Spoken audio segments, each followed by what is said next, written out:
عمر فاروق رضی الله عنه به د شپې لخوا د مدینې په کوڅو کې ګرځېده. یوه شپه روانو، ګوري چې په یو کور کې څراغ بلیږي. کله چې ورنږدې شو نو متوجه شو چې یوه سپین سهرې بوډۍ ښځه ده، وړۍ یې اوبدلې او ورسره یې دا شعرونه لوستل او زمزمه کول. د شعرونو ترجمه یې داسې وه: په محمد دې د نیکانو خلکو درود او سلام وي، په هغه دې د پاک او غوره خلکو درود او سلام وي. ته محمد به په تورو شپو کې د الله په وړاندې ولاړ وې او ژړل به دې.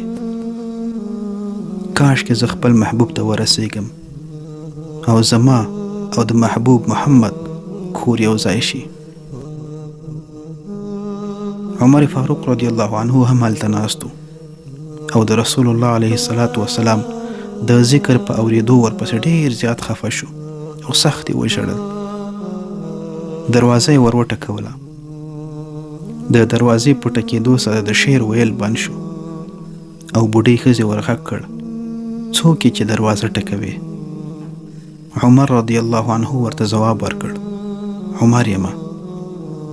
بوډۍ ښځې بیا ور غږ کړل: په دې ناوخته شپه کې عمر دلته څه کوي؟ عمر رضی الله عنه ورته وویل: الله دې ستاسو حفاظت وکړي، مه ویرېږه، هیڅ خبره نشته ده. دروازه خلاصه کړه. دروازه یې ورته خلاصه کړه. حضرت عمر فاروق رضی الله عنه د هغې زړې ښځې څنګ ته کېناست او ورته ویې ویل: هغه شعرونه چې تا مخکې لوستل یو ځلې بیا ووایه.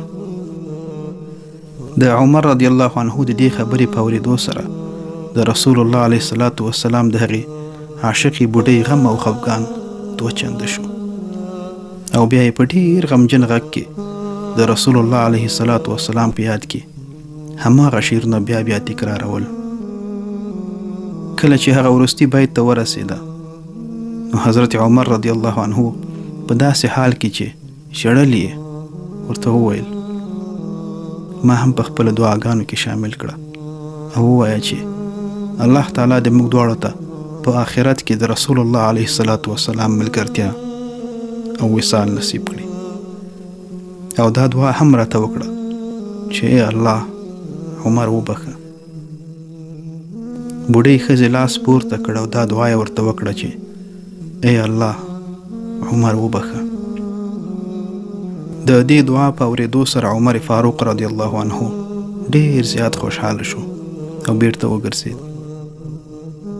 هو دوستانو، د رښتینې مین انسان حال همداسې وي چې د محبوب انسان یاد او ذکر هم شړوي او هم یې بېتابه کوي.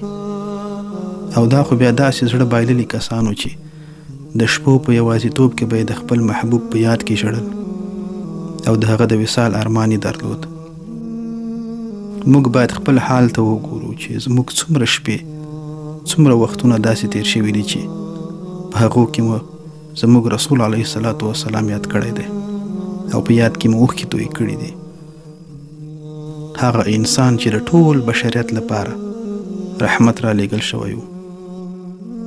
السلام علیکم ورحمة الله وبرکاته.